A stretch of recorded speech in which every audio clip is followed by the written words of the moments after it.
Shalom family, Shabbat Shalom. All praise to the Most High Creator. I'm a healthy, wise, strong, protected, celestial being that is loved by the Most High Creator. Thank y'all for joining me today, family. I'm going to try to make this one short, but we'll see, as usual. But I want to speak about something that's also been on my spirit. I mean, if you watched my last video, this didn't come up. But this has been on my spirit too, and I just have an unction right now to speak on it. I want to get it off my chest so I don't forget, get it put out there because it's important information. It don't necessarily have nothing to do with what's on a lot of people's mind right now, which is the end of the world, the aliens, and who's gonna be president and all this stuff. But personally, I think it's more important than that, because one day, you will leave this flesh, family. So, I got some scriptures I want to read too, but I'm not going to start off with that. I just want to speak a little bit first about where this thought came from and just kind of lay the groundwork.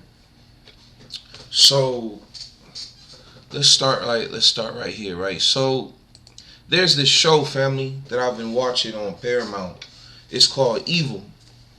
And I remember when it surfed. Well, I don't remember when it first came out, but I know it's been out for some years, right? But I do remember for a couple of years, it would pop up. I would see it around. I would see commercials for it, but it never really took my interest. Like, I just wasn't. I'm not interested. I was bored. I was like, well, I thought it would be boring. I never actually took the chance to watch it. It just didn't interest me. And then one day, I decided to watch it. And when I say, man, I got addicted to show, family show's good. Well, I will say this. If you have an understanding in occult things, if you've read the Bible, if you're someone who listens to shows, podcasts like mine, then you should enjoy the show because it's full of little Easter eggs. It's almost like, once again, the enemy telling you the truth right in front of your face. But if you don't have the knowledge and understanding, you won't even know what's going on. To me, it's hilarious. To me, it's wonderful. To me, it's like, oh, okay, they really telling what's going on. They paying attention. But like I said, if you don't have the knowledge, if you haven't taken the time to study to make yourself approved, to get the wisdom, then a lot of stuff will go over your head. And it won't mean nothing to you anyway. The show will be boring. But anyway, so in this show, this character right here, her name is Kristen. It's Kristen. And her mother in the show decides to become a Satanist. In the beginning of the show, it seemed like she was a hippie type woman. Her mother. Free, do as you will. And then as the show went on, it started to show that she started to dabble in witchcraft. And then eventually she ran into a certain individual who's a Satanist. And he ended up seducing her and introducing her to the world of Satanism. And she completely turned her back on the Most High and that way of life. She wanted nothing to do with it. Matter of fact, and it's not like she, if I remember from an early episode, it's not like she ever really spoke about God. Not like she had a Bible or anything. It never gave the impression that she was ever that type of woman. She was just a free spirit hippie type. That's it.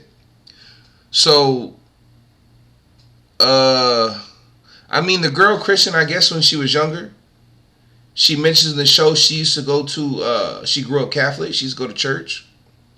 But it didn't say her mother went with her. It just said she used to go to church. So it could have been with her father, whoever he was. But nonetheless, the woman never showed any interest in the Most High.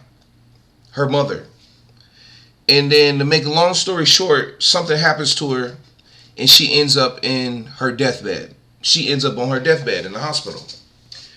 And her daughter, who she was estranged from at that point because her daughter didn't want her around her children anymore because her daughter found out she was hanging out with this man who was trying, that her mother was seeing this man who was trying to hurt her daughter and her daughters, because she has like 4 daughters in the show. The girl Kristen, she has like 4 daughters. You see my arrow is this Caucasian woman in the middle.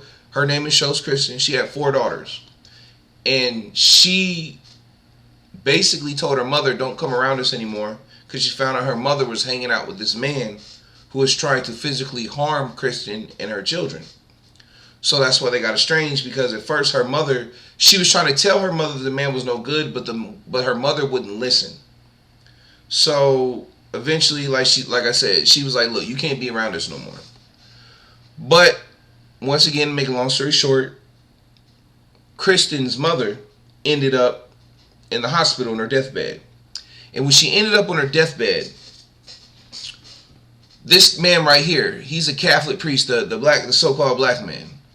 He's a Catholic priest in the show, obviously by his clothing. And he shows up to the hospital for Kristen because him and Kristen work together as colleagues for the Catholic Church. And Kristen asked her mother on the deathbed, would you like David to pray for you? Would you like him to give you your last rites?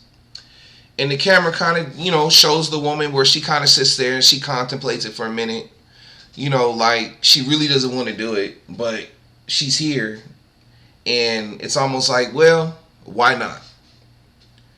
So he gives her, David, the black Catholic priest, gives Kristen's mother her last rites, and then she passes away in the show. So this is enough of that. I just wanted to, like I said, lay down the groundwork where this, I'm not saying this is where the thought came from. I already had the thought. It already been on my spirit, this understanding, but this just kind of took it to another level on this particular night for me. And after this scene, it's like the Spirit was speaking to me, and it was asking me this question. Do you really think this woman went to heaven?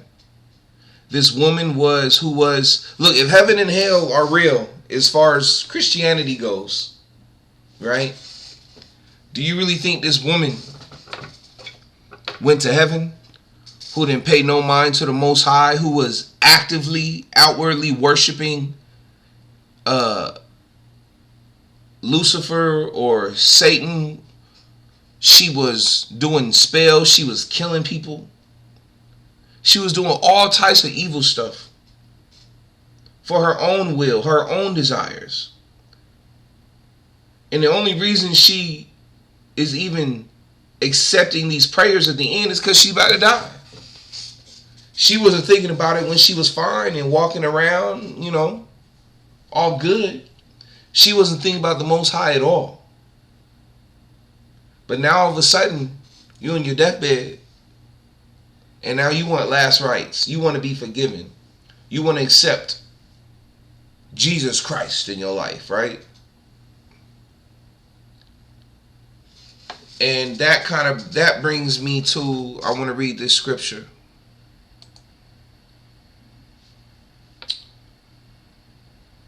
This is Matthew chapter 7, verses 21 through 23. It's called I Never Knew You. Matthew chapter 7, verse 21 through 23.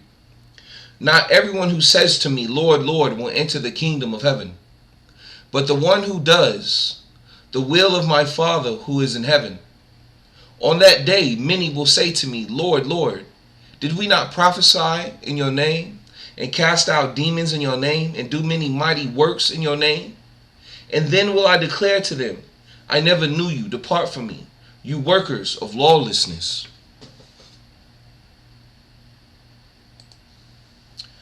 So I want to give y'all this analogy, family, and just in case you wondering what I know, she didn't know.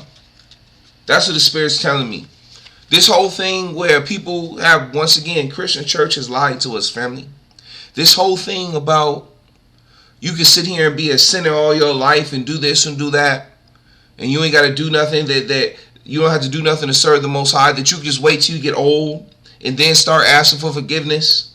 You know, after as a man, after your penis don't work no more, after you're not attracted no more, as a woman, after you're not attractive no more, when men are chasing you, your legs ain't working so well, your knees, just things ain't the same no more. You can't do the things you used to do to have fun. So now all of a sudden you want to turn to the Most High when you can't do nothing no more. Not of your own free will. You might say it's of your own free will, but if you truly had what you want, you'd still have all the energy in the world to go sleep around and be drunk all the time and do whatever it is you want under the sun. But because you're older and you can't do it no more, now all of a sudden you want to return to the Most High. Nah. It don't work like that.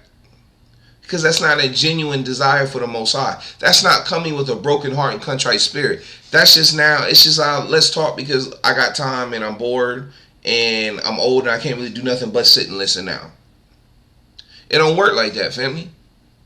I'm here to tell you it don't work like that. And if you think you're going to get a free golden ticket into the kingdom like that, you are sadly mistaken.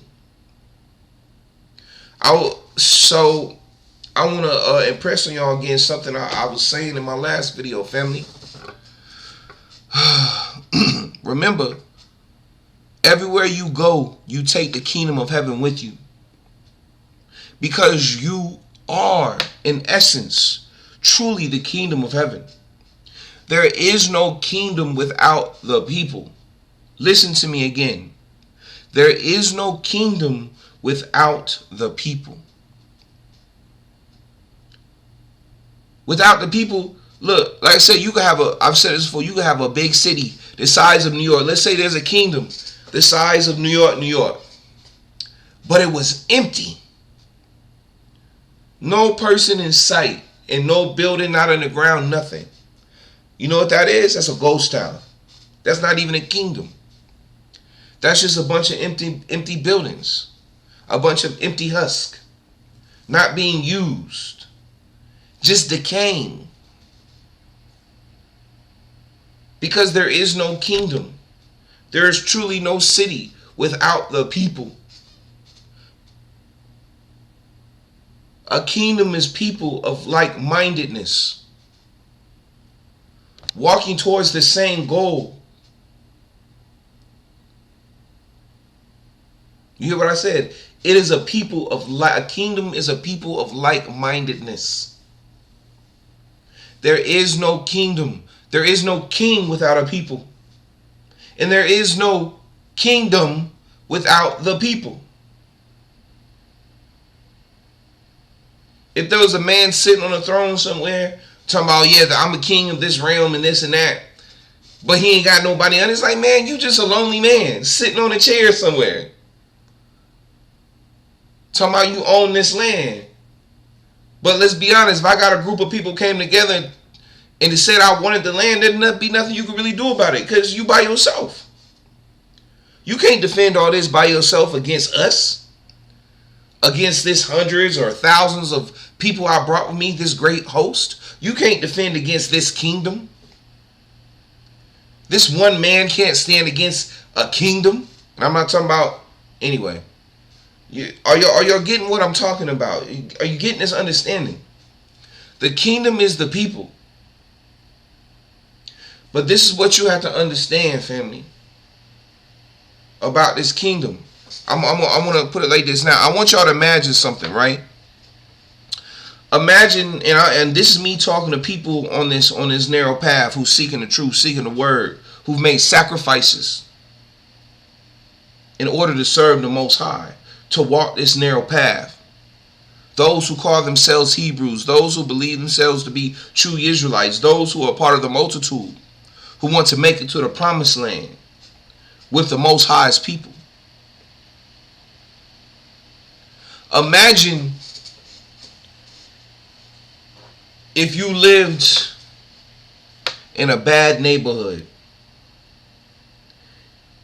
and fill that neighborhood with all the people who mistreated you all your life, and on top of that throw another 1,000 2,000, 3,000, 5,000 other people who are just thugs, hoodlums, streetwalkers,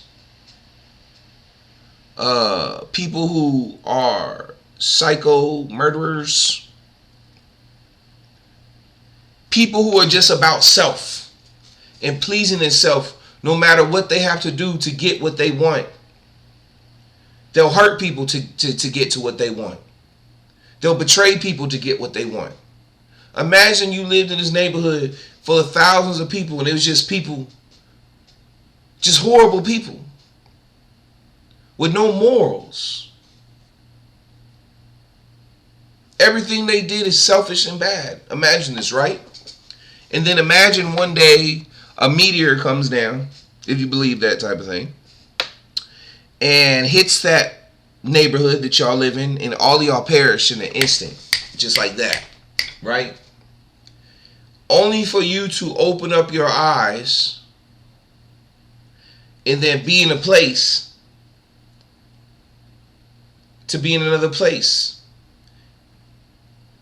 And when you look around, there's someone in the room, and or there's someone in a place, wherever this place is. Yeah, let's just say you wake up in a room, in another place. You don't know where you are. Last you remember, there's a big explosion, a flash of light, and then you blacked out, and now you opening your eyes. And now there's someone in the room with you. And this person's wearing all white. Matter of fact, they even got some wings on them. And you're like, what? What happened? Who are you? And this person looks at you and says, oh, you're in heaven, right? And at first you're like, oh, yes, I'm excited. I'm in heaven. Thank you, Most High. But then you get out of bed and you walk outside. And who do you see around you? Oh, and let me set the stage once again. Well, I told you you're a person on this path, so, seeking a narrow path. Let's say a law-abiding Bible person is who you were before you came here. I'm not talking about worldly laws. I'm talking about you follow the word of the book. You follow the laws of the Most High, the 10 Commandments, the statutes. This is how you lived your life, while everyone else around you was living deviously, right? So anyway, once again, fast forward, go back. Meteor hits your neighborhood. Everyone perishes in a plume of light. You wake up in this new place. There's an angel-looking person. They tell you you're in heaven, right? And now you walk outside. And when you walk outside and look around you, you're in heaven, but you see all the same people that were in the neighborhood with you that perished. The people who were gangsters, drug dealers, streetwalkers, just living in heathenism, turn the neighborhood to a modern day Sodom and Gomorrah. People who could care less about the word. They never sought the Most High. They were against the word. Matter of fact, they would get mad at you. They would egg your house, talk about you. They hated the Most High and the word. These type of people. They lived off their own desires.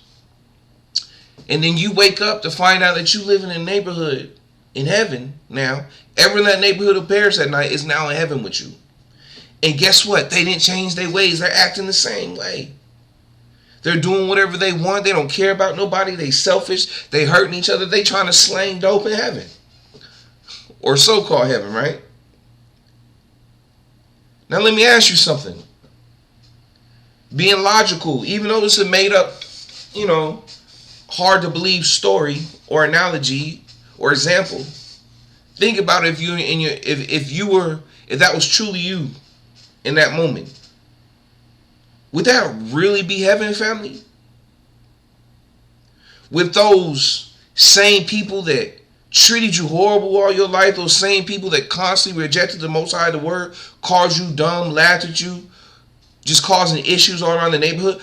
Is that really heaven? To where you really open your eyes and they around you and they still act the same way, ain't changed. Matter of fact, they in heaven and they still saying, we ain't worried about God. Forget you and him and this and that or her. You know what I'm saying?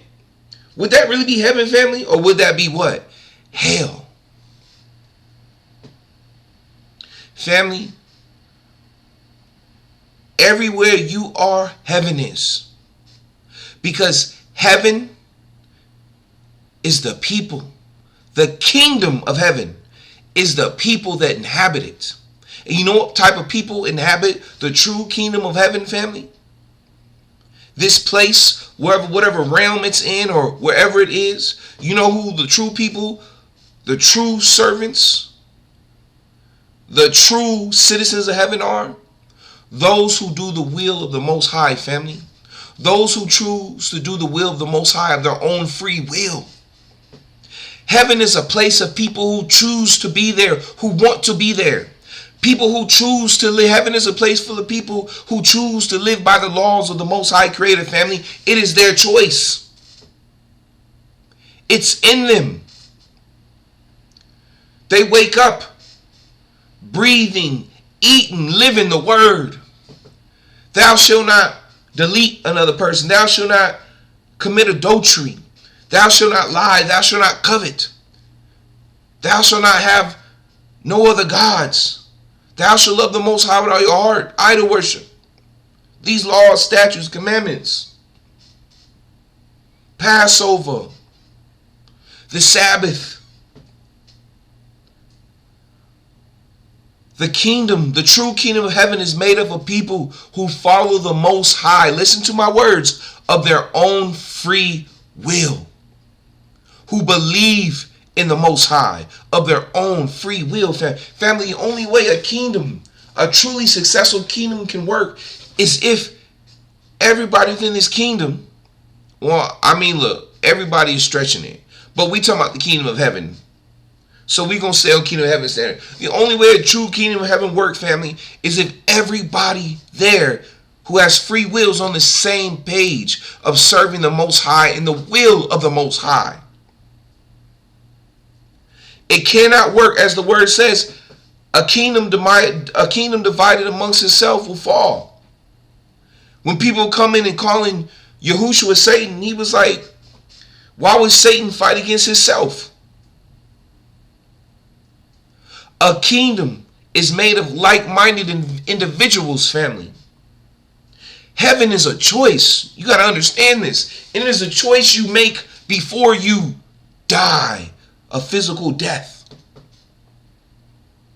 The Most High Creator, family, will not put you anywhere you do not want to be. So that woman who was on her deathbed did not end up in heaven because she did not want to be in heaven. She did not want to live that life. Why would the Most High make her suffer by doing something she doesn't want to do? She doesn't want to live like an Israelite. She didn't care nothing about the kingdom. So why would she be welcome or be in the kingdom? Matter of fact, no. She's welcome in the kingdom when she's ready to, of her own will, live by the laws. When she no longer hates. Remember Paul said, what did Paul say in the New Testament? He said, I used to hate the law until it showed me my sin. He said, I hated the law because it showed me my sins. It showed me my true self, my faults. But now I love the law.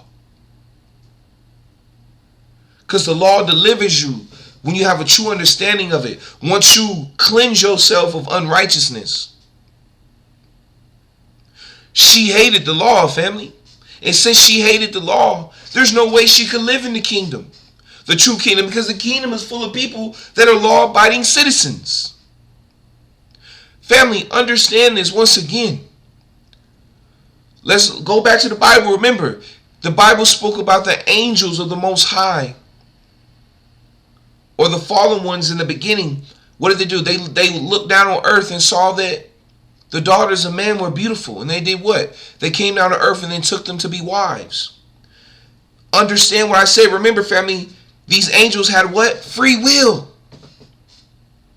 So as a spiritual being, even then, family, you have free will. So you live in the kingdom of heaven of your own free will.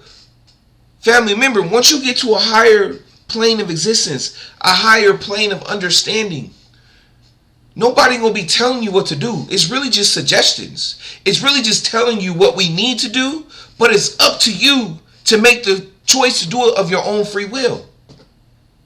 When you get to the kingdom, family, ain't nobody telling you what to do.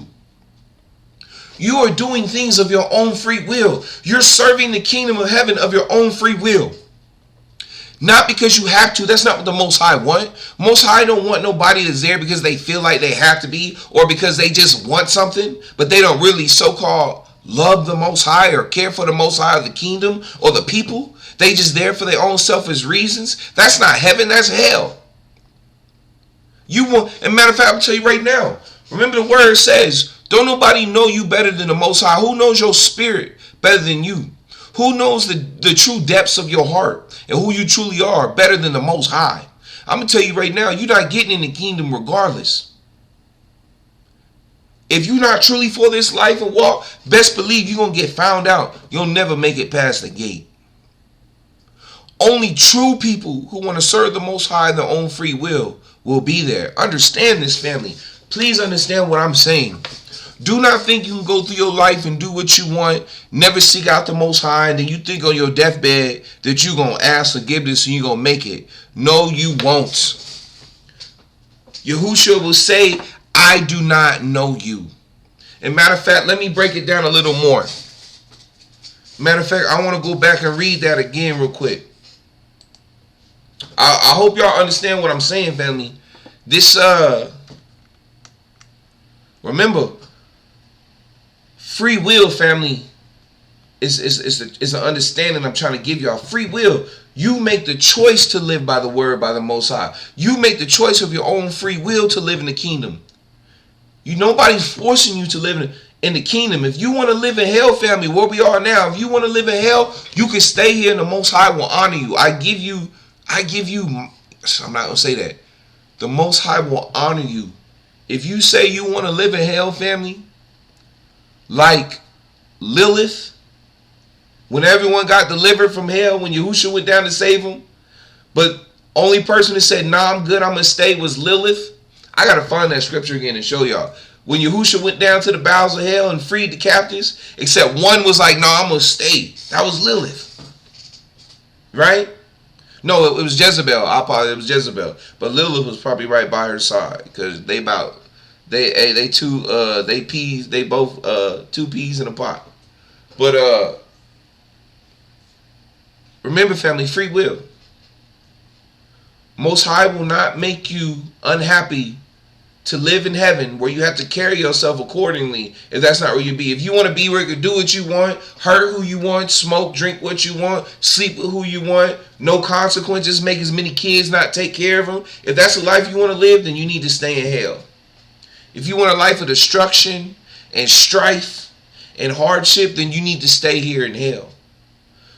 But kingdom is only for those who choose it, who choose to live religiously by the laws of the Most High without nobody telling them. And they do it, and you do it out of joy. Family, it will bring joy to my heart to live in a kingdom where we all worship Passover at the same time, in the Sabbaths, where we all had the same goal of serving the Most High, of building each other up, of worshiping together in the true way, truly living like the old kingdom of Israel back in the day.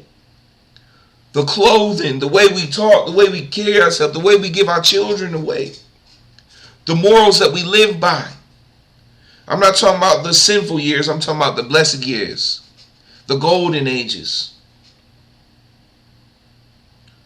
I would love to live in a kingdom run by Yahushua, my King, who lives by what? The laws of our Father and Mother of the universe. I want to read this again. Not everyone who says to me, Lord, Lord, will enter the kingdom of heaven, but the one who does the will of my Father who is in heaven. On that day, many will say to me, Lord, Lord, did we not prophesy in your name and cast out demons in your name and do many mighty works in your name? And then will I declare to them, I never knew you. Depart from me, you workers of lawlessness. I want to read. Hold on. Oh, yeah. I want to read that again, family. And I want y'all to put some here. Imagine, I'm going to give y'all an example. I'm going to read it again. Not everyone who says to me, Lord, Lord, will enter the kingdom of heaven, but the one who does the will of my Father who is in heaven. On that day, many will say to me, Lord, Lord, did we not prophesy in your name and cast out demons in your name and do many mighty works in your name. And then will I declare to them, I never knew you. Depart from me, you workers of lawlessness. Family, I want y'all to imagine. Remember, I said it's going to be short, but obviously it ain't short. We 30 minutes in. So, okay, family, imagine this. Imagine you go sit somewhere in a job interview, right? And there's only 3 chairs when you walk in the room. So if you're a woman, imagine you're a woman. Obviously, if I'm a man, imagine I'm a man.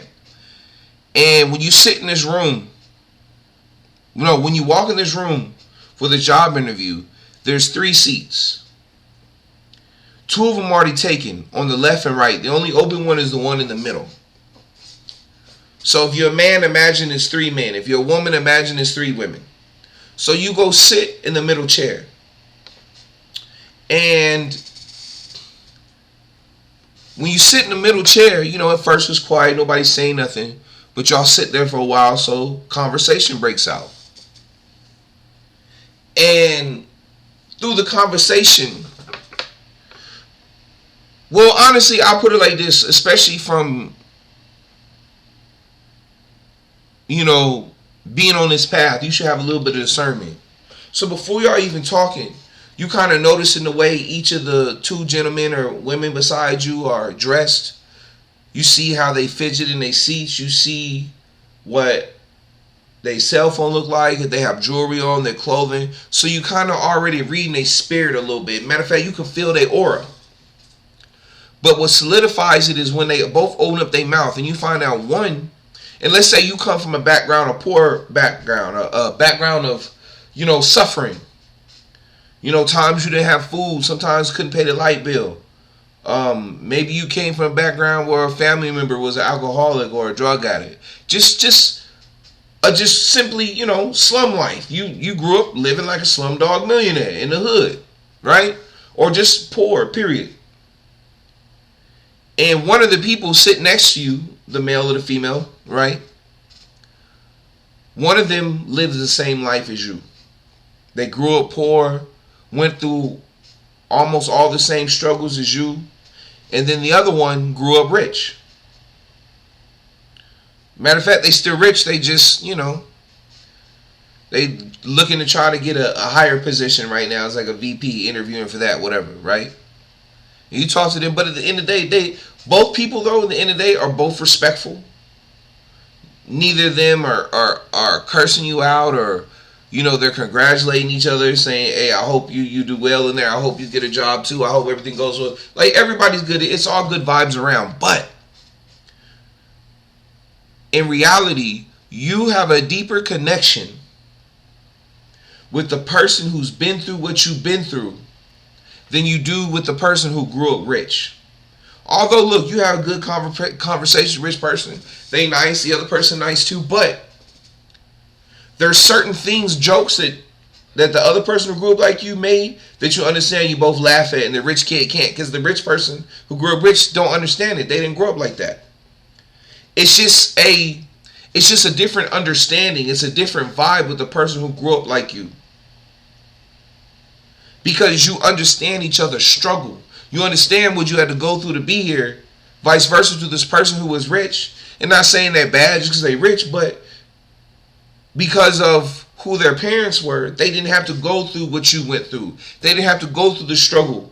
Matter of fact, when that rich person leaves there, they good. They going back to their rich life because they rich. When both y'all leave, you going back to your poor life. This is y'all fighting for this job right now. Y'all hoping to get a chance at a better life, because this job would pay more money.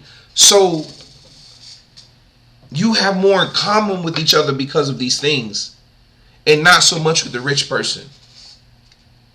So I bring up this example, which I hope I broke it down, why 2 people from the same neighborhood who've been through some of the same experiences, not all the time, family, but some of the time, will be closer and more bonded than someone who you have nothing in common with, who grew up differently from you, so they don't understand your struggles. So it comes back to brings me back to Matthew 7, 21 through 23.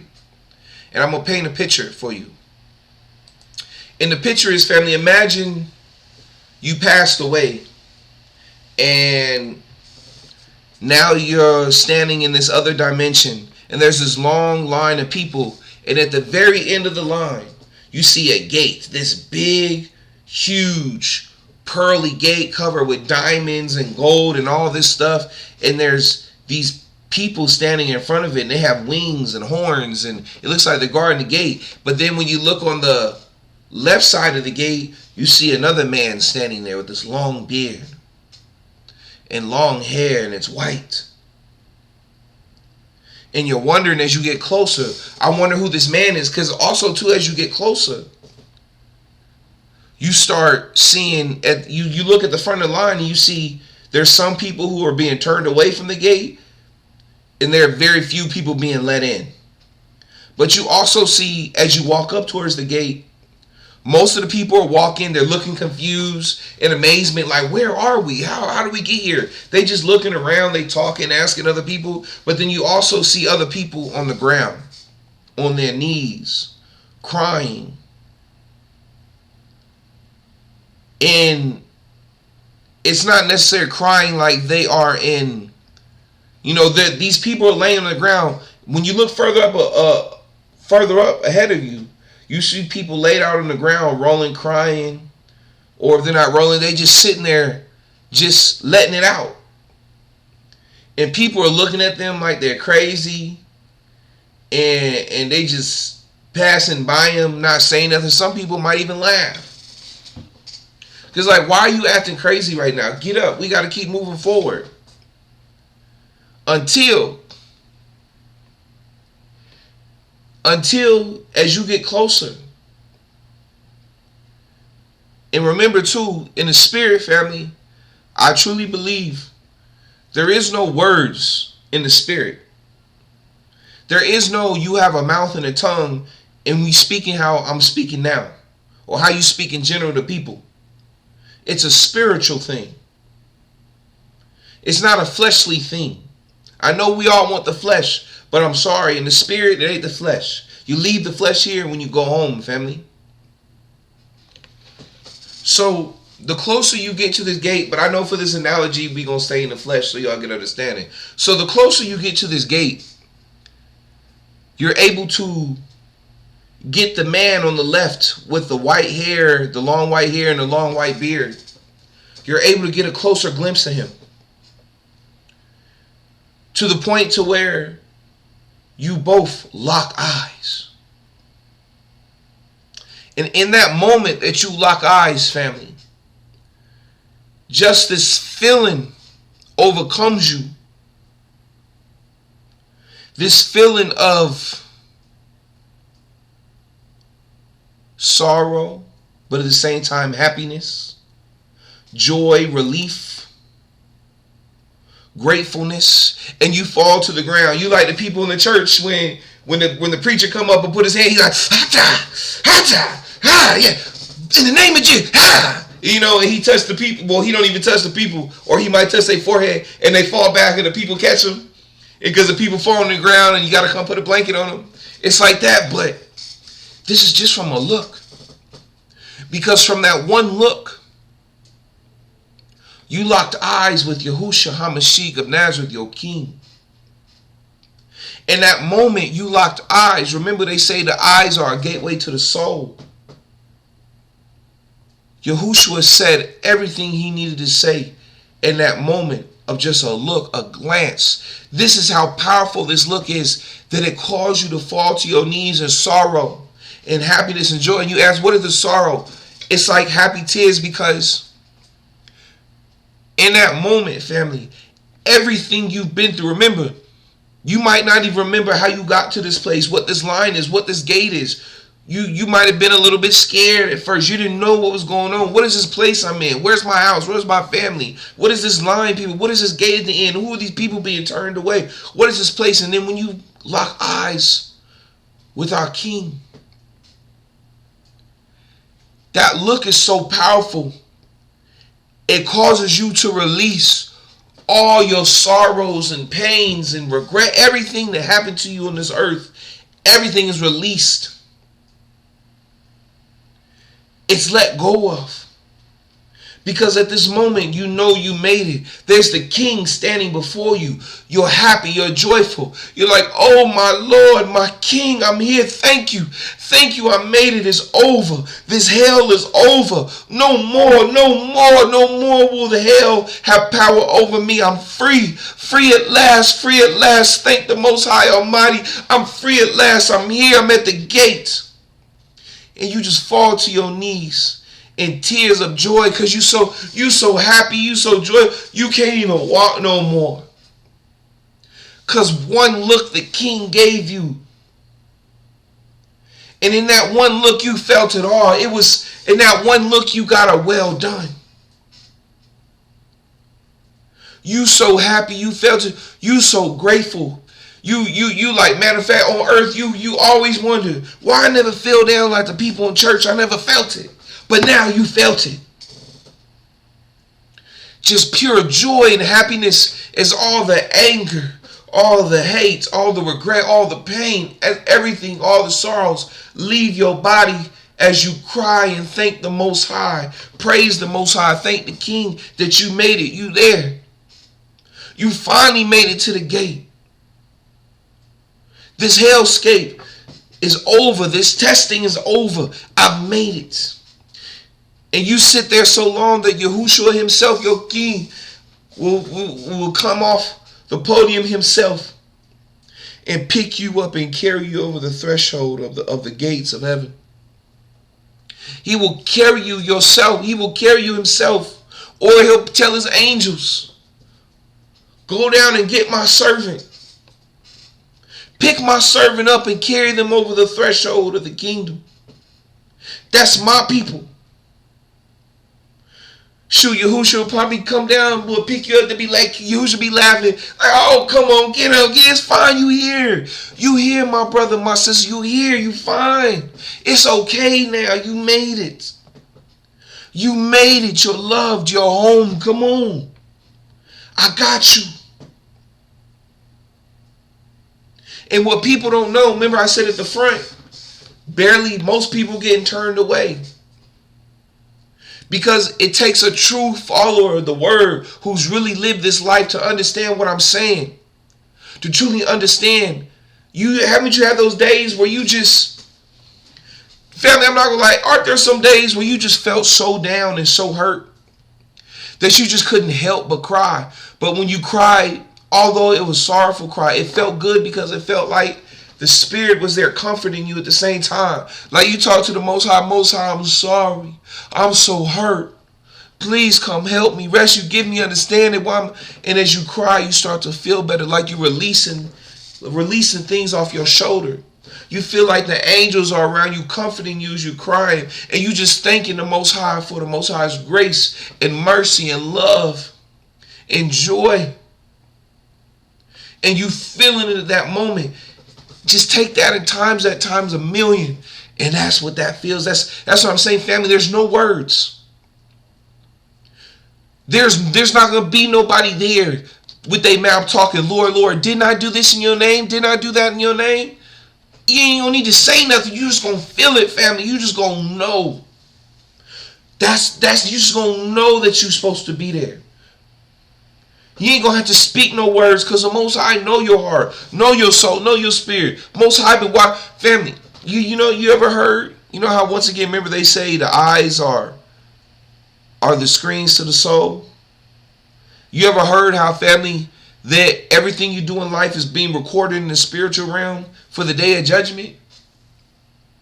So everything you're doing now, everything you're saying, everything you said, everything you've done is being recorded.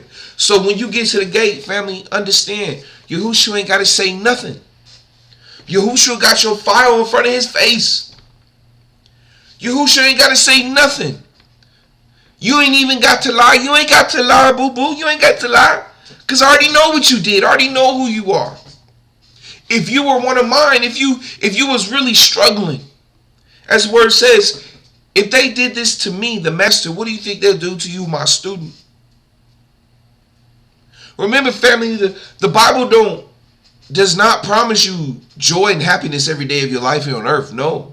Yes, some days, but most of the time, it's going to be suffering. because you're standing up for the word. And this is not an easy walk. It is a walk that will knock you down at times, hurt you, cause you to cry, have you cursing at the sky. This walk is not for the faint of heart.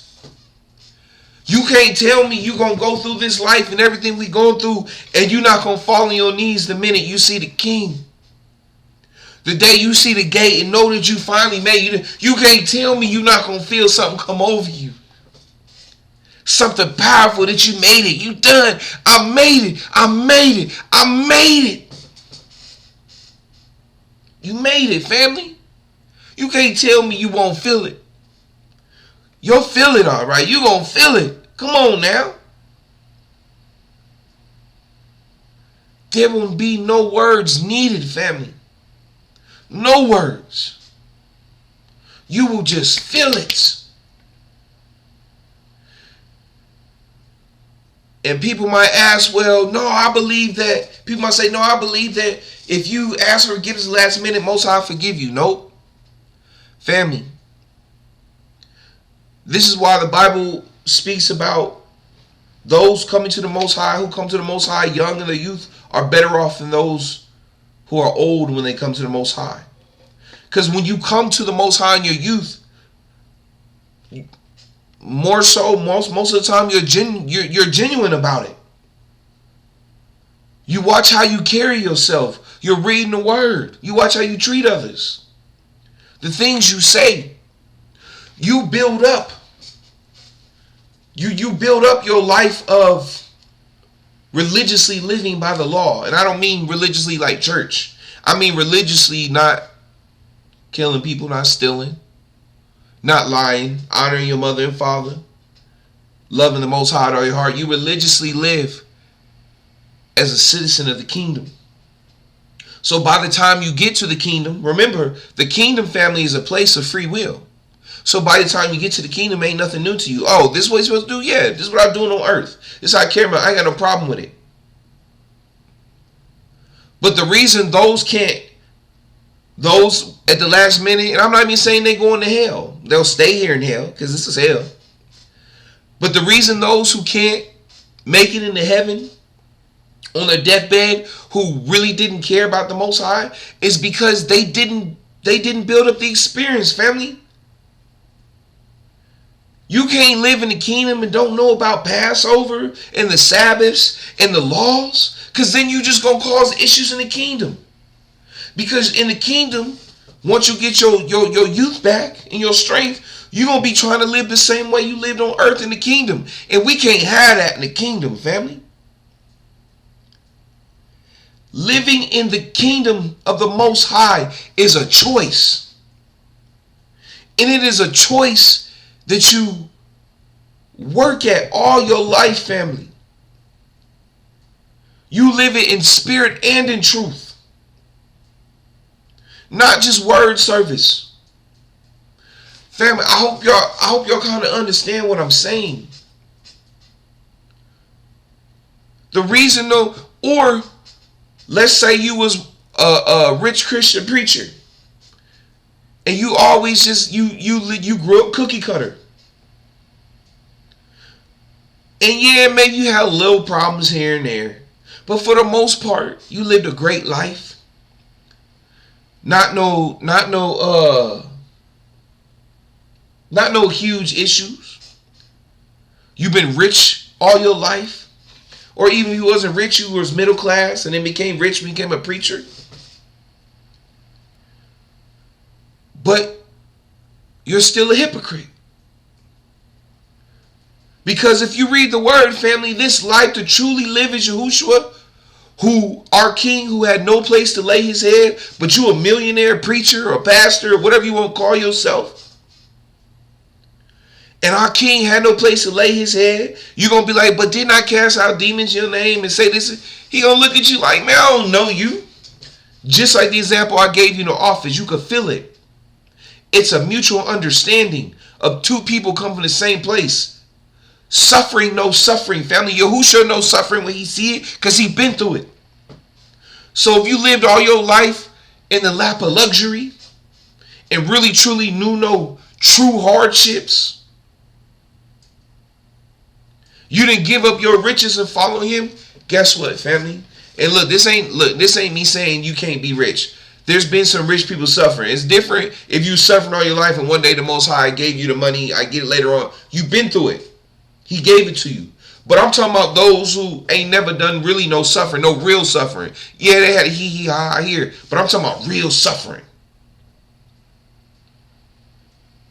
Struggle, no struggle, family.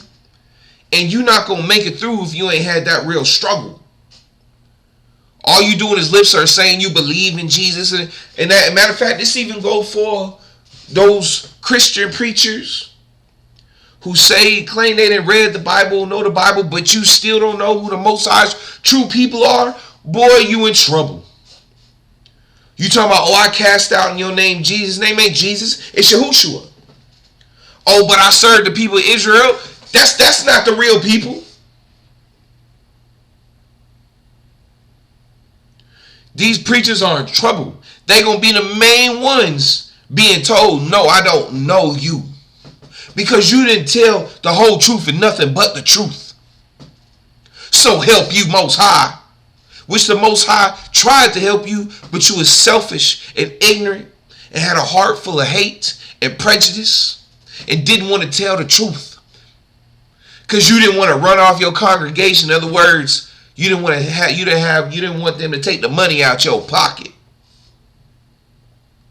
But best believe on that day, family, you can't pull the wool over the Most High's eyes, over Yahushua's eyes. You can't trick the Most High. You can't trick Yahushua. They see your heart. They see so they see it in your eyes. Struggle, no struggle. And when they look at you, you're going to be like, nah, bro, I don't know you. You don't know the struggle. I don't see no struggle in you. Bro, we do it in family. We do it in real life. You see certain people and you already know. Like, there's certain people you look at and be like, I ain't got nothing in common. You ain't got to say nothing to them. You just feel it. You see how they carry themselves.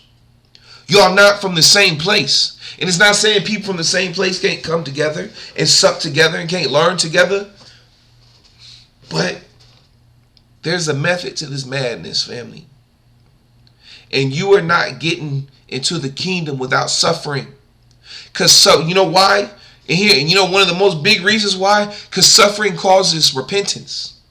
Suffering causes you to truly come to, when you truly suffering and you truly getting your butt whooped and you ready for a change, it causes you to come to the Most High with a broken heart and contrite spirit, that you ready to read the whole Bible. You ready to follow every word in the Bible. Hey, look, I'm done. I'm done with the world. What holidays I need to start worshiping? What scriptures I need to read? No, I need to read the whole thing. I need to study to make myself approved. It's a personal relationship, family.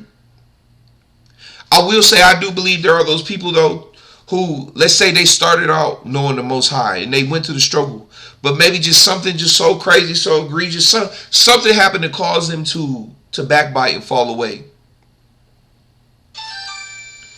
But the relationship that they built with the Most High at that time, but let's just say in that time that they did know I put it like this, family. Once you know the truth, you know the truth. And what I'm about to say right now, don't give nobody no excuse. And this ain't a path that I would tell anybody to take, because you never know how it's going to work out. But I'm looking at it from a point of view of someone who really know the Most High. And I can't even really give an example, but I'm just saying something so bad that it causes this person to revert to a less holy way.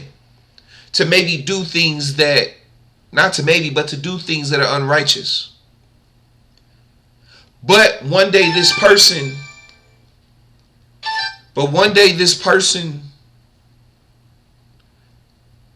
comes to a situation now to where they about to pass away.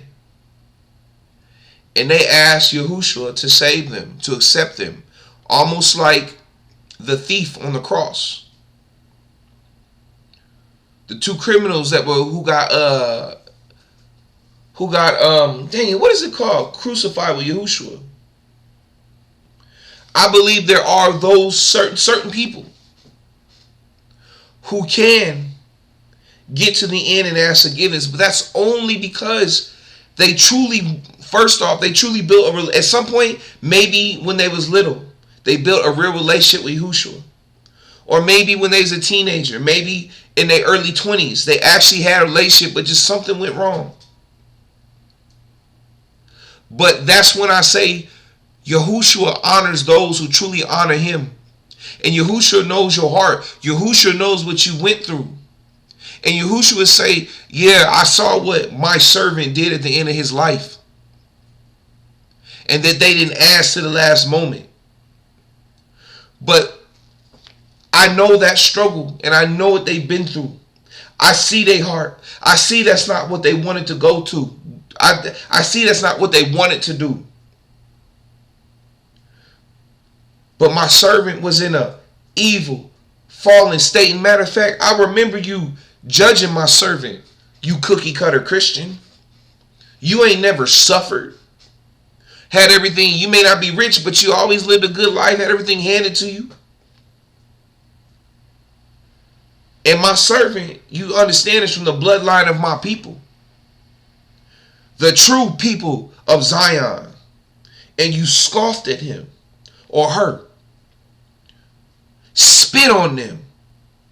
Said they were liars. They know they said that they had blasphemed the word. Now you, why you judging? You not welcome. I cast you out. But my servant, regardless of what they did, at the end, they took the time to seek the truth and nothing but the truth about me and saw me for me. They accepted me for me and my burnt brass skin while you cast me away. Regardless of what they did, there was a time where they truly served me, were baptized by me, truly followed me until your people came and kept pulling them down, spitting on them and causing them to do things that they shouldn't be doing because you wouldn't leave them alone. So I forgive my servant. My servant is welcome. Because I remember the days when they were younger and they sat with me, supped with me, prayed with me, read about me, sought me out with all their heart, called for me. I spoke to them in their dreams, but you had to come. You had to come and you had to keep poking at them, taking from them, putting them down. Every time they got up, you threw them down and told them stop being lazy and pull yourself up by your bootstraps. So you hypocrite, you lover of the earth and flesh, you lover of the world and fleshly things and things made by the hands of man, you are not welcome. I cast you out because you didn't truly see me for who I am. You never truly claimed me as the true Messiah, the Most High. So no, you're not welcome. While you pointing fingers at my servant talking about you never drank liquor or never smoked no weed. That you always gave tithe in the church to the pastor. You always did this and that. You so perfect. But yet truly, I was sitting there the whole time, watching the true you, seeing right through your eyes into your soul, your heart, and seeing how you truly feel about my people.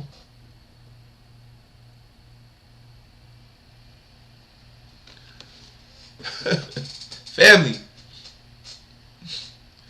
are you understand? Like I said, look, I'm not saying, look, don't test the Most High. Don't test the Most High. Don't think that even if you are born of the blood of Yisrael, don't think you go do what you want on the Most High because I know. No, look, family, look, things will go wrong. You can get stuck here in hell. Don't do that, family. Always seek the Most High. You don't want to test it. Like I said, there are those, but shoot, we don't know how many people be accepted like that. And once again, family, also, and although I'm saying heaven, and I know what I've been saying, look, family, there are many different heavens. You know why? Because you are heaven. Everywhere you go, you take heaven with you. Remember, the whole point of this talk was for y'all to understand that heaven is the people. Heaven is the people that choose to live by the laws of the Most High. There is no kingdom without the people to take care and till the land of the kingdom. Remember, buildings, family, have to be taken care of. They have to be repaired. Gardens have to be planted. Food has to be plucked up after the fields are planted and plowed. There has to be people there to take care of the kingdom. There has to be people on the same page willing to do the will of the kingdom of their own free will, not because they're forced to, not because they're scared of going to hell or this and that. They're there because they want to be there, family. So wherever you walk today, family, you're taking the kingdom. Family, those who understand what I'm saying right now, those who've truly been seeking the Most High and walking this narrow path, who've been suffering, who study your word, study to make yourself approved, who've been going through buying books, reading, studying, seeking the Most High, watching videos, watching other podcasts. You are heaven. Heaven is not a place. Heaven is you. You are the citizen. There is no heaven without you. Family, I'm going to put it like this. Look, you can live in a mansion. You can live in a neighborhood full of rich people with nice cars, and it could be hell because the people around you are just rotten to the core. They don't care about the Most High. They do evil things. Yeah, it may be pretty, but it's hell because of the people there with you. But you can live in a downtrodden place, everything tore up, but everybody's kind to you. Everybody helps each other. Everybody shares. Everybody praises the Most High, lifts the Most High, and it's heaven. Even though it may smell bad, look crazy, it's heaven because of the people. Heaven is not a place. Heaven is you, family. There is no heaven without you. So wherever you go, heaven follows. Family, your home is heaven. Where you live. If you like me, I don't let anybody cross my threshold. I don't let just anybody in my home. Why? Because people carry spirits with them. People carry issues. People will come in and steal from you, try to hurt you, try to do all types of things, mess up your home and won't care. Most people try to take advantage. My home is heaven because I carry myself as a heavenly individual. No, I'm not perfect. But for the most part, let's say I'm not here doing nothing crazy. I'm not out here hurting people. Heaven is home because I carry heaven with me. Heaven is my vehicle when I drive my vehicle because I carry heaven with me. Wherever you go, if you are a citizen of heaven, heaven is with you, family. Understand that. And that goes even more what I've been telling y'all, family. We've been lying to. This heaven that you think it is, this ultimate heaven where you think you'll spend eternity, is not some place with golden roads and mansions. Look, there might be a place like that, but let's be honest, family. I'm going to be honest with you. If that's truly what you think heaven is and want it to be, you probably not going to make it. It's probably not time for you to go. Look, what I'm saying is Yahushua most definitely has his own domain in the spiritual realm. Or another universe. There's definitely another place where if you want, you can go live under the leadership of Yahushua as a king. Or like Revelation says, Yahushua gonna bring down heaven. Heaven gonna go land on earth. We're gonna bring heaven down to earth. Understand what it's saying, family. You know what I'm saying? It said heaven will be on earth. You know why? Because family, look, here's the thing you need to understand. This is how much we live in the spirit, how much we brainwash. We want a heaven that is made of mansions and golden roads and drinking fruit and eating fruit all day and just listening to music and family. And they're beautiful. Look, that's your flesh talking. You want to take this evil world and things of this world and think about it. And you want to take it with you to the kingdom? Why? Everything here has just caused pain and suffering. And you want to take it with you? You know what that is, family? That's your flesh talking. This is the psyop. This is why we've been deceived. That we all been deceived that heaven is a rich man's theme park.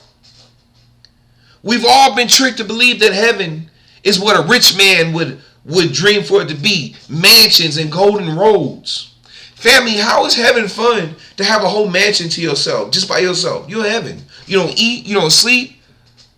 What are you gonna do by yourself? You don't like look. You don't like hanging out by yourself a lot of time now in your house, and it ain't a mansion. So what you think you gonna do in a mansion? Look, there ain't gonna be no Netflix in heaven. Ain't gonna be no HBO. Ain't gonna be no orgies. Ain't gonna be no, oh, we dating and being boyfriend and girlfriend. Ain't gonna be no Ferraris. So what you need a golden road in the mansion for? Think about it. That's your flesh talking. Family, you look, yes, I believe there are other realms where you will have fleshly bodies. Or look, you might even have like, almost like Yahusha, where you have the ability to shapeshift, where 1 minute you could be spirit, and then the next minute you can put a fleshly body on yourself.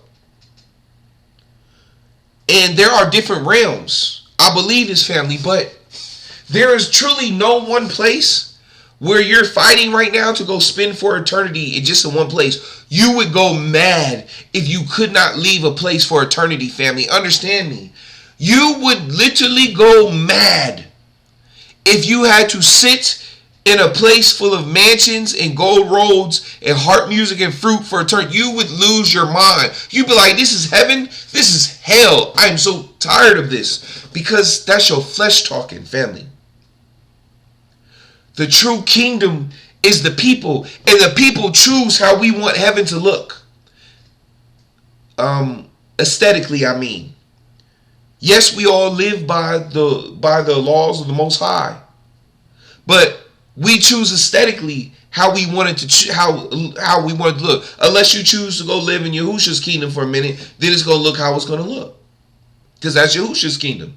But understand, family, once again, you are heaven.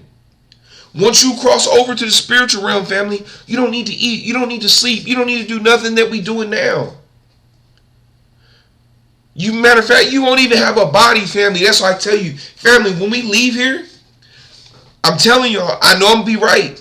You thinking, because what we've been lied to, and we've been had this fairy tale, we thinking we go into the spiritual realm, in this spiritual place. Nope. You know why? Because that's not where the majority, look, I've realized the majority of us do not want to go to the spiritual realm. You know why? Because there's no mansions. There's no golden roads in the spiritual realm. There's no food. Ain't no sex in the spiritual realm. Ain't no TV. Ain't no war. Ain't no parties. Ain't none of this in the spiritual realm. Matter of fact, you're not even in the spiritual realm. Only your soul is in the spiritual realm. In its true form, in a spiritual manner. This is what I'm telling you, and this is why you've been tricked. You don't want to go to heaven, family.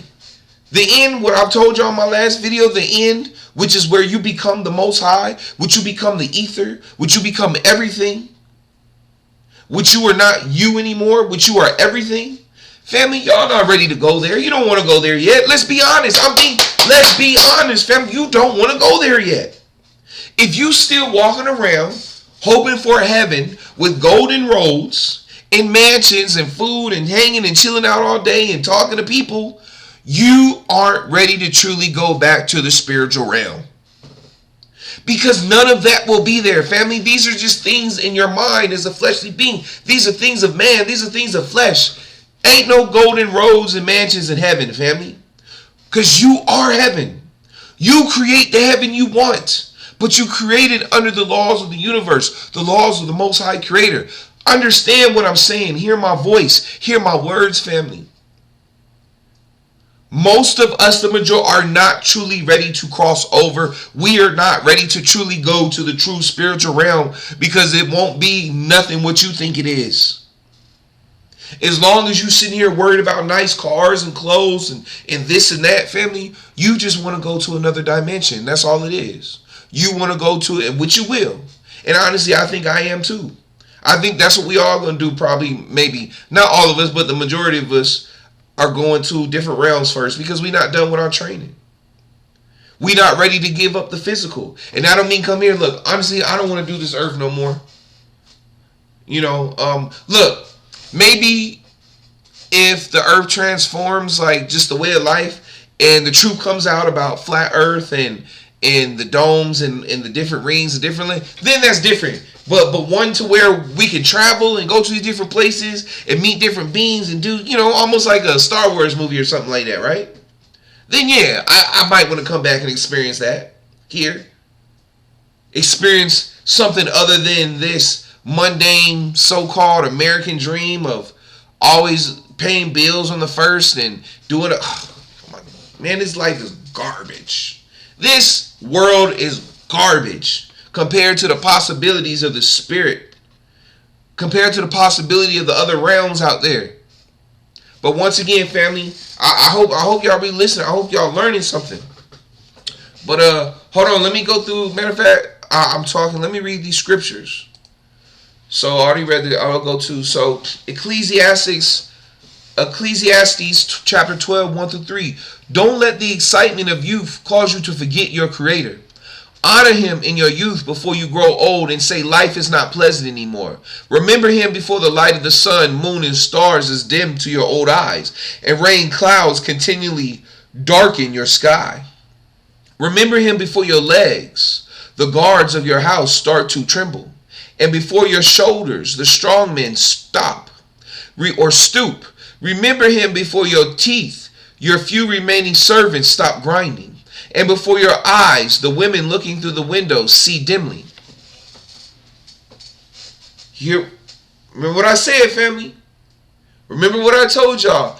It's better to come to the Most High young than old, because most people that come to the Most High old, it's not because they want to, it's not of their own free will, it's just because they old and can't do it no more. And remember, you can't trick the Most High. The Most High knows your heart. And those accepting to the kingdom are those who want to live in the kingdom of their own free will. Most High don't have to tell you to live righteously. You just want to live righteously. Yahushua ain't got to tell you to live righteously. You just want to live righteously. You're doing it on your own because you love the Most High and you love the Most High's law and you love to live righteously. So it's better to come with your own free will in your youth than to wait till you're old and do it because you feel like you have to. That don't count. Stop trying to trick the Most High. You can't trick the Most High. Okay, reading Luke chapter 16, 19 to 31. There was a rich man who was dressed in purple and fine linen and lived in luxury every day. At his gate was laid a beggar named Lazarus, covered with sores, and longing to eat what fell from the rich man's table. Even the dogs came and licked his sores. The time came when the beggar died, and the angels carried him to Abraham's side. The rich man also died and was buried. In Hades, where he was in torment, he looked up and saw Abraham far away with Lazarus by his side. So he called to him, Father Abraham, have pity on me and send Lazarus to dip the tip of his finger in water and cool my tongue because I am in agony in this fire.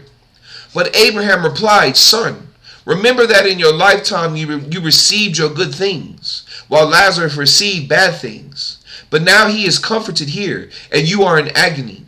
And besides all this, between us and you, a great chasm has been set in place, so that those who want to come from here to you cannot, nor can anyone cross over from there to us.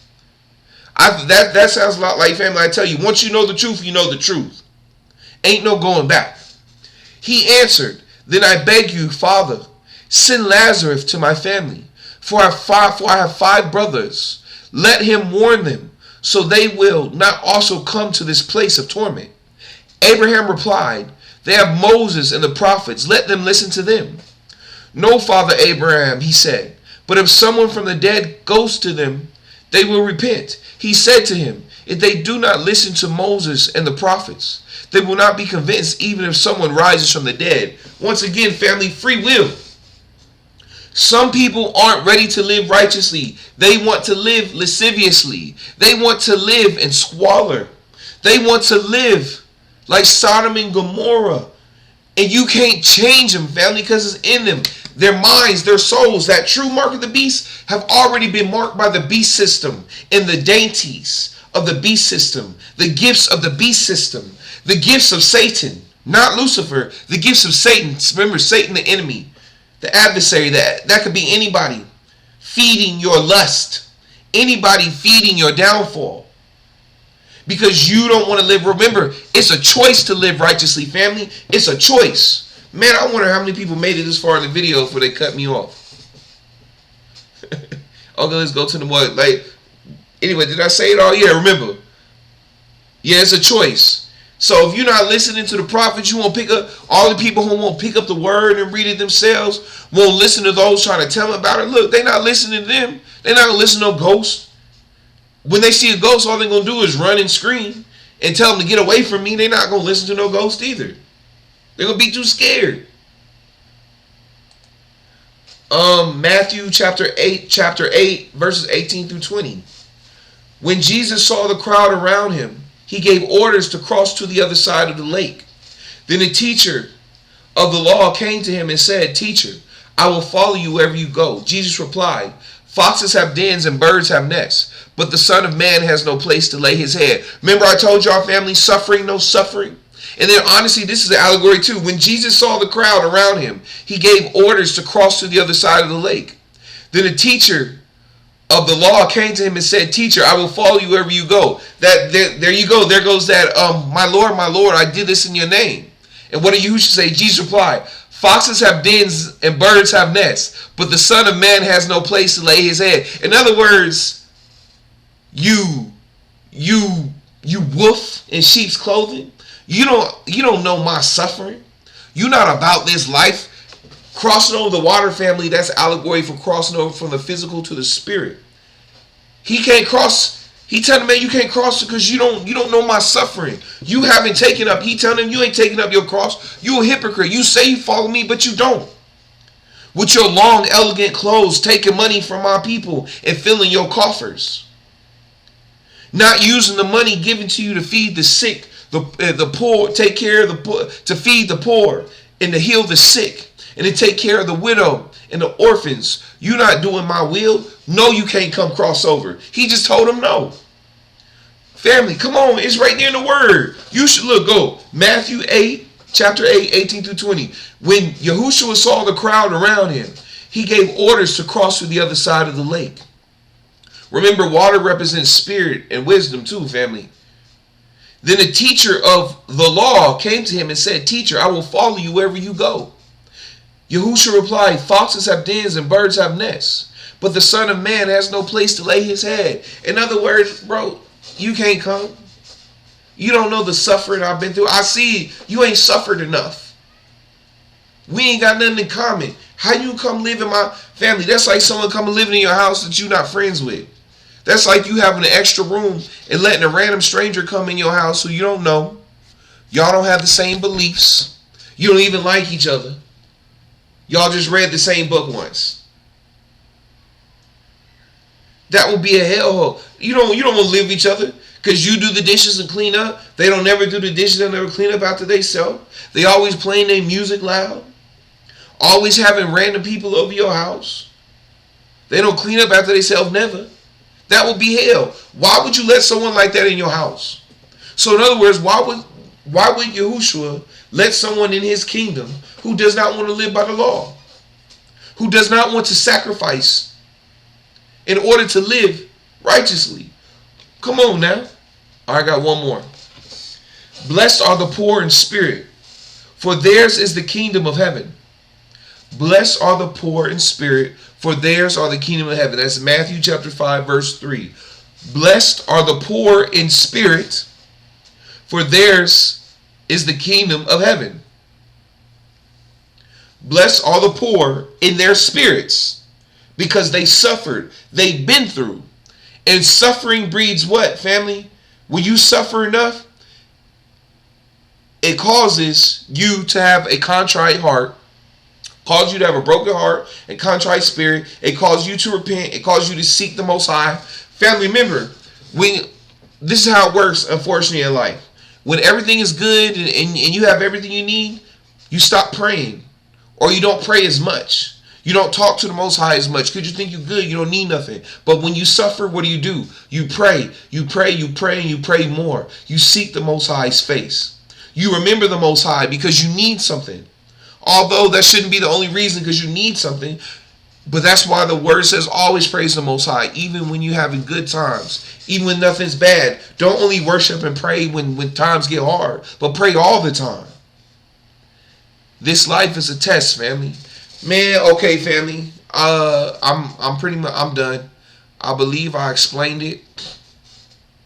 The whole point, the whole moral of the story was to explain to y'all something else on my spirit why I don't believe, and I believe it's true, that you can't just call on Jesus' name at the end of your life and make it in the kingdom just because you call on Jesus' name. That's not how it works. Because you ain't been through the suffering. You ain't been through the training. You don't even know how to walk in the kingdom. You don't even know who should carry himself. But you think you're going to call it the end of your life and you don't know nothing. That's not how it works, family. You can't just call Yahushua in the end of life now because you feel like it. Because you're old now, or now you're in a bad situation, you're about to die, and you never cared before. Never gave him a thought before. Matter of fact, probably persecuted his people. And you think you about to make it in the kingdom? Nah, family. That's not how it works. Family, your spiritual muscle, your religious muscle, your righteous muscle, is like any other muscle. You have to work it. You got to work it out, family. You have to work out your salvation. Hear me again. You have to work out your salvation like you work out your muscles. You have to work out in the laws. You have to follow the laws until the laws become second nature to you, family. To where you enjoy the law. To where you live the law without even trying. It's just a day. It's not even a religious thing to you anymore. You have to work the law till it just becomes a way of life. So when you get to the kingdom, you'll have no problem fitting in. And you'll be let through the gates. You know why? Because you are the kingdom now. Remember, family, you are the kingdom.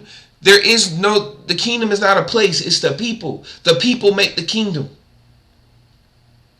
And the kingdom is what? A people of like-mindedness. A people who live on the same accord. Who walk the same path. The same beliefs. That's why a lot of issues we have in America today, family, because it's a melting pot of different beliefs. And I'm not saying it's necessarily bad, but it's not necessarily good either. Because you got all these people, all these different beliefs clashing together. Some people believe in sex for marriage and some people don't. Some people believe in eating pork, some people don't. Some people believe in men and women marrying each other, some people don't. Some people believe their children should be allowed to mutilate themselves and turn to a different sex. Some people don't. And this is causing strife. And understand that's why this country, family, will fall. Because the majority of these people are not on the same page. I mean, y'all talk about you hate Russia, but a lot of them Russians, family, they be on the same page with each other. Yes, they not perfect. At the end of the day, all these world systems are going to fall. But the countries where the people are more cohesive, they're more on the same page, family, are the more successful countries. Even the ones that we consider third world countries. Because look, when you can get over yourself and thinking that you're blessed just because you got this Ferrari or you got all the new electronics and these nice clothes, when you can get over that and realize that's just a trap of the beast system, you'll realize that really, family, the so-called third world countries that are poor or so-called poor and struggling, like they be telling us on the news in America, are really the blessed countries, family, because their families are together. They have more morals. You know how many lonely, sad, single people there are in America because they've grown up thinking the American dream is real? You know how much sadder they are compared to people living in other countries who may be poor, but they got a husband, they got a wife, they got kids, they got a roof over their head. It may not be the best, but they may not have everything they want, but they have everything they need.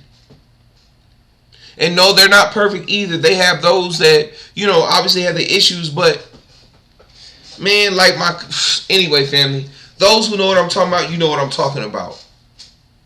This beast system, man, this ain't nothing to worry about. We need to get back to living naturally anyway. Get back to herbs, to tilling our own fields, growing our own food. And I'm talking, and I ain't even on it because, I use the excuse that I'm in an apartment, but it is what it is, family. We'll make it what made. This is my mission right now. That's what I was thinking today. My mission on earth is to share this truth with y'all who listen. Those who've made it to the end of this video, my mission is to share this truth with y'all. To share this wisdom with y'all, this understanding. That is my mission.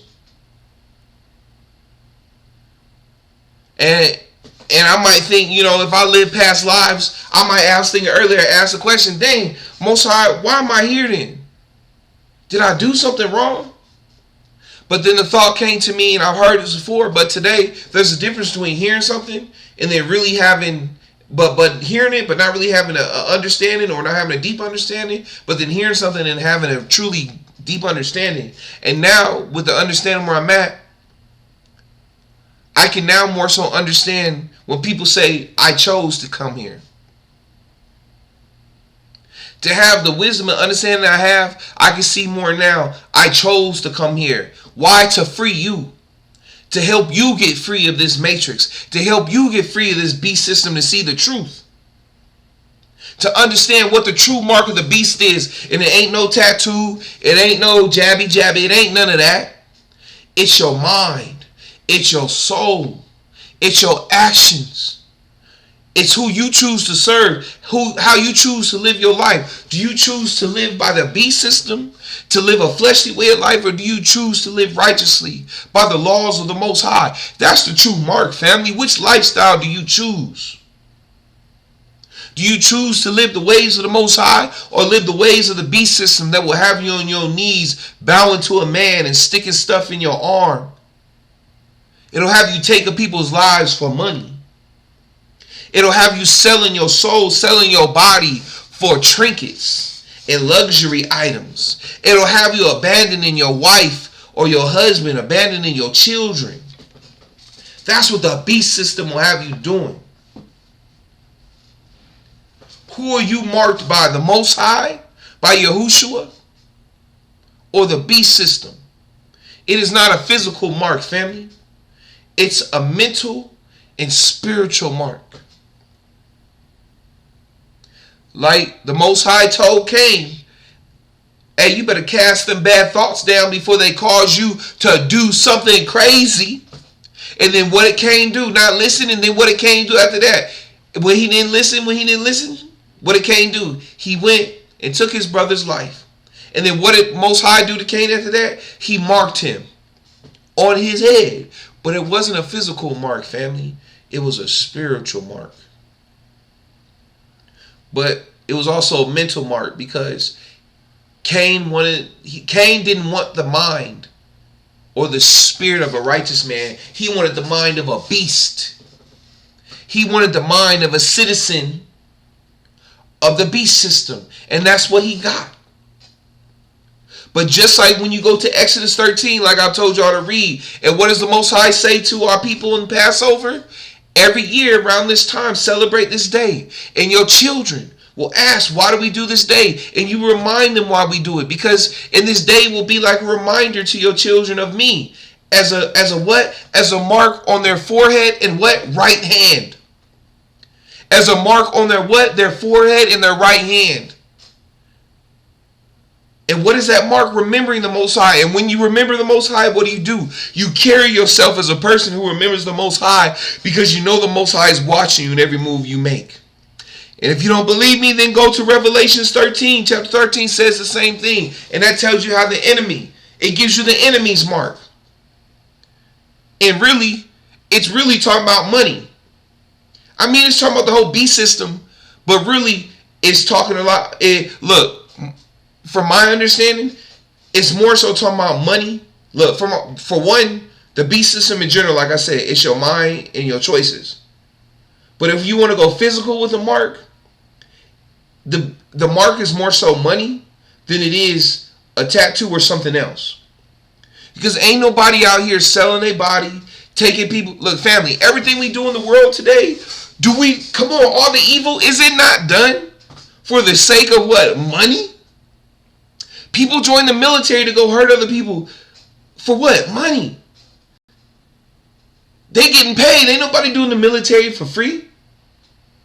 The only time people do military for free, family, if it's a situation where another country has truly just invaded yours and they really just taking everybody out, and you ain't got no choice but to do it, no money. But guess what? After that, you going back to money. Ain't nobody a cop for free. Ain't nobody being a prostitute for free. Ain't nobody out here slanging drugs for free. Family, everything people do, they do it for money. When you're voting for a president, which you shouldn't be doing coming up, you're doing it because you hoping one of them's gonna put more money in your pocket or keep money in your pocket. Everything we do, money, family, today mostly is done for money. Come on now. That's why people was getting the thing, right? Because they was worried about losing their job, right? And if they lost their job, they lost what? Money. Money to pay for their lifestyles. Anyway, I've been there, done that. I got the video. Go watch it where I did it on the Mark of the Beast. If you ain't seen it, go watch it. I did one. It's like a 3-hour video explaining to you what the true Mark of the Beast is and giving you scriptures. Family, don't listen to these people who keep telling you that the Mark of the Beast is a tattoo or it's a injection. It's not. It's not, family. Now, am I saying you should go do those things? Definitely not. You shouldn't do anything to your body. You should leave your body. Look, the Bible tells you, look, you're not even supposed to be eating pork or getting a tattoo. Let alone letting somebody inject something in you. That even go for people who do drugs. You ain't supposed to be doing that anyway. So I should have to tell you that. But then again, that's neither here nor there. Most people don't study the word, so I guess you wouldn't know. But just because it's not the mark don't mean you should go do it, family. Because like I said, anyone who does it anyway was already marked in the first place. Because you follow the beast system. You want to do everything the beast system tells you to do. You want to stay in good standing in the beast system. So, and then on top of that too, not everybody who does follow the beast system did do that thing either. So then, if they didn't, then how can that truly be the mark of the beast if not everybody got it who is a follower of the beast system? And then people be like, oh, if you get the mark of the beast, you're going to hell. Well, is that so? So what you're saying is, as long as I don't get the mark, I won't go to hell. Okay, so then I can still run around and sleep around and drink and this and do all type of lasciviousness as long as I don't get the mark. Because if I get the mark, I go to hell. But as long as I don't get the mark, I can live sinful all I want and not go to hell because at least I get the mark. You see how foolish people sound, family? When you really think about it, do you really hear how foolish it sounds? Because if that was the trap for the Most High to separate the wheat from the chaff, then that means every single one of them would have marked themselves, but they didn't. But then that goes back to the Bible. Remember the Bible when Israel used to sin back in the day, and what would happen?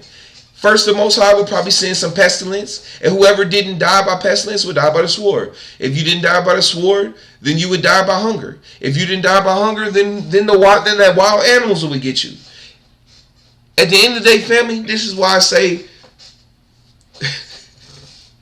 you are the kingdom of heaven. If you're truly a citizen of the kingdom of heaven, you carry yourself a certain way, which means you have discernment. Which means you're able to discern those around you who are truly people of the kingdom of heaven and who are not. Because they will carry themselves in such ways to show you who they are. So even if they didn't do certain things that the government told them to do, you'll still know that they aren't citizens of the kingdom because they still carrying themselves like beasts. Like citizens of the beast system and not the Most High system. Anyway, family, I went ahead and I went longer than my last video. But anyway, I will not but I'm done, family. So without further ado, family, I am a healthy, wise, strong, protected, celestial being who is loved by the Most High Creator. Thank you all for listening. Most High Creator, thank you for this lesson. I ask you to send forth this message into your people. Let seeds be planted. Let seeds be watered. Let these seeds grow, Most High. Give your people understanding as they listen to me, Most High.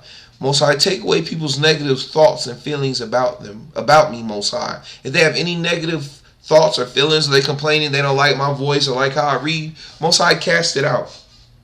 Let them hear the message. Don't let them worry too much about the messenger, but let them hear the message, Most High. Let this message go out far and wide, Most High. And Most High, I ask you to continue to bless your people, Zion. I ask you to continue revealing the truths of this earth to your people. I ask you to continue making your people the head and not the tail, Most High. I ask you to continue protecting your people and continue to deliver them. Most High, I ask you to place the spirit of Esther upon your people in the nation of Zion at this time, Most High, so that whatever traps, whatever holes the enemy builds for us, Most High, they will fall into themselves. And Most High, I also thank you for the multitude, Most High. Those who see the truth, those other nations who see the truth, it will cling unto us, Most High. I thank you for them. And I thank you, Most High, for their righteousness. I thank you, Most High, for their favor of your people. I thank you, Most High, for their obedience to the word. They see the word and not the flesh, Most High. I thank you for that, Most High. I thank you. I thank you for Zion, Most High. I thank you for your people. And I thank you, Most High, for sending your son, our King, Yahushua HaMashiach of Nazareth, to share wisdom with us, Most High, so that we may be freed from this flesh, so that we may be freed from the beast system, Most High. I thank Yahushua, my King, for his sacrifice.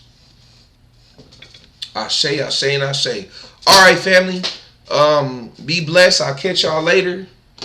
Shalom.